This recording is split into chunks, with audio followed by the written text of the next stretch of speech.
बिस्मिल्लाहिर्रहमानिर्रहीम इय्याका नअबुदु व इय्याका नस्तईन। अस्सलामु अलैकुम प्यारे दोस्तों, आज की वीडियो बहुत ही ज़्यादा ज़बरदस्त है और किसी की फरमाइश पर बनाई गई है। हर इंसान के अंदर अल्लाह की कोई ना कोई सिफ़त ज़रूर मौजूद होती है। कोई रहम दिल होता है, कोई आदिल होता है, कोई सखी होता है, कोई शुजा होता है।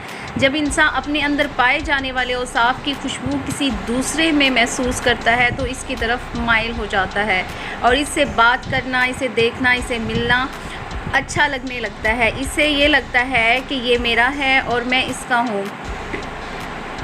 दरअसल वो खुद में इसको और इसमें अपने आप को देखता है और हर जगह इसकी कमी को महसूस करता है और वो चाहता है कि हर पल वो मुझसे राज़ी रहे और इसी कैफियत को ज़माने वाले इश्क का नाम देते हैं। बस कोई मखलूक से इश्क करता है तो कोई खुदा से। जब से इंसान इस दुनिया में आया है वो इश्क में मुब्तला होता आया है।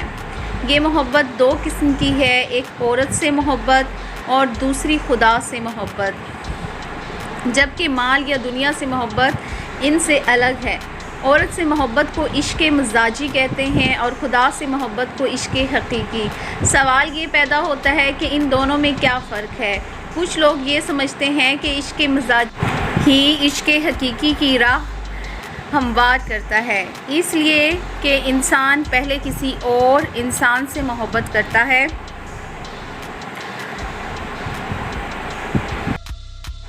इश्क हकीकी तक पहुंचने से पहले इश्क मजाजी लाजमी है। इश्क मजाजी ही आपको इश्क हकीकी की राहें हमवार करती है।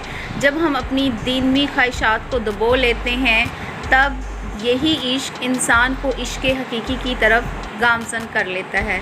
आपको वीडियो कैसी लगी काइंडली कमेंट बॉक्स में अपनी राय का इजहार कीजिएगा, लाइक कीजिएगा, कमेंट कीजिएगा। अगर चैनल पर नए हैं तो सब्सक्राइब करना मत भूलिएगा।